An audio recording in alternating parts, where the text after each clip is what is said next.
CNN's Caitlin Collins put on a clinic tonight in how to debate Republicans. She interviewed Ohio's Republican Senator J.D. Vance. They covered a variety of topics, and she expertly took them apart on each and every one.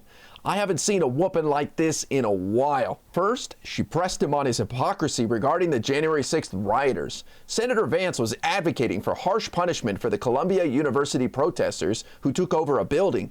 Just watch Caitlin catch Senator Vance in her trap. You can see it on his face the moment he's been caught.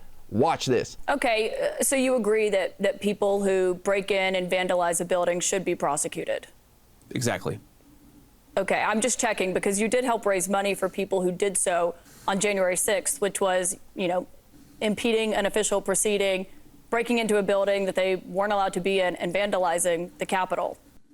Well, Caitlin, I know that this is the obsession of the national media to talk about what happened 2 years ago, 3 years ago on January the 6th. It's not an obsession. I'm just seeing if it's a double standard. No, let me answer the question, Caitlin. I mean, look. Oh, boy, that feels good. You can just see the look on his face when he knows she got him. Fantastic job. Next, Caitlin questioned J.D. Vance about why he would want to be Donald Trump's running mate. Rumors are that he is on the short list for potential picks. Senator Vance surprised her with an outrageous claim about Mike Pence's safety on January 6th. This is stunning. The question fundamentally for our country is, do we want 4 more years of Joe Biden, or do we want 4 more years of the peace and prosperity of Donald Trump? That, to me, is an easy question. The last time I checked, President Biden wasn't approving of the chance to hang his vice president and did not call his vice president when their life was in danger on Capitol Hill, something that Mike Pence himself has testified to. So my question is, does it give you any pause to be his vice president, given how he has treated Mike Pence?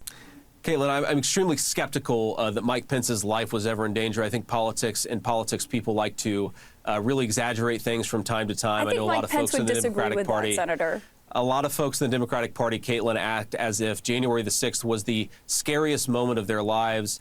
I think, look, January 6th was a bad day. It was a riot. But the idea that Donald Trump endangered anyone's lives when he told them to protest peacefully, it's just absurd. And the entire legal basis of this prosecution of Donald Trump from Jack Smith. But they were chanting that they wanted to hang him. Look, Caitlin, did a few people say some bad things? Sure, but do we blame Donald Trump for every bad thing that's ever been said by a participant in American democracy? I think that's an absurd standard. That is just wild. We've all seen the footage of Mike Pence being quickly escorted out of the Capitol on January 6th, along with his family. We know the mob was just feet away from the stairs he used to escape, and Trump put a target on Mike Pence's back when he tweeted out that Mike Pence wasn't playing along with his scheme.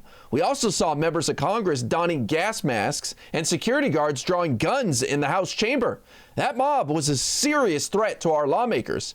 J.D. Vance is proving that there's no bottom to how low people will stoop to win Trump's approval. Next up for J.D. Vance was to cry about the two-tier justice system in America. Poor Donald Trump is being held accountable for his crimes and is unable to be on the campaign trail. Caitlin was having none of it and pushed back hard. And look, Caitlin, I know you're worried, and I think justifiably so.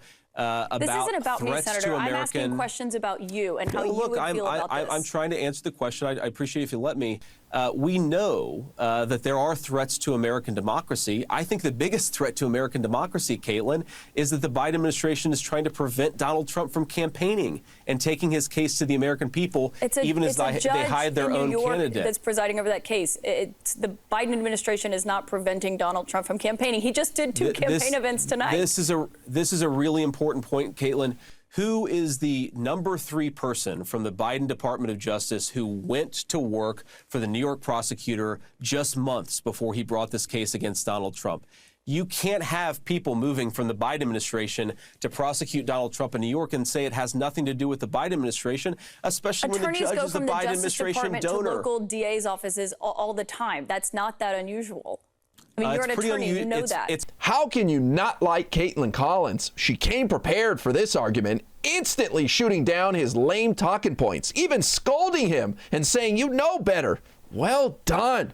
And finally, Caitlin challenged Senator Vance on presidential immunity, showing how the right's argument that Trump should have complete immunity is ridiculous. She perfectly lays out how J.D. Vance's solutions for dealing with a president who commits a crime is useless. Watch Caitlin play with her food. And you're basically saying that if the president orders the military to stage a coup, you believe the only remediation for that is that he can be impeached or that Congress can restrict the budget?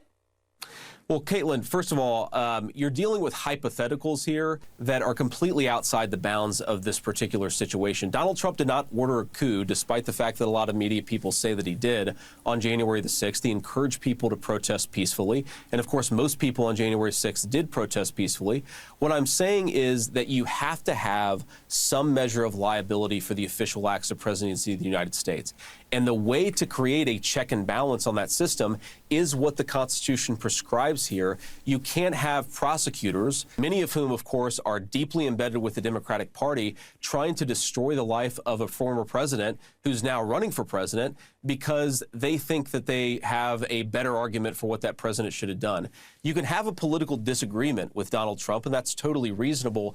You shouldn't destroy the presidency in the process. Okay. And I think that's what a lot of the Biden administration Department of Justice is trying to do. But you essentially are agreeing that the presidents should not be able to be prosecuted. Let me ask you something. The problem with impeachment is that the president could persuade Congress members to not impeach him in the first place. And even if articles of impeachment passed in the House, it's difficult to get the necessary 2/3 vote in the Senate to convict and remove the president from office. But these Republicans know better. They're trying to conflate official acts of the president with illegal acts like Donald Trump committed. But it isn't going to work. Kudos to Caitlin Collins for always being prepared and making these epic takedowns of Republicans look easy.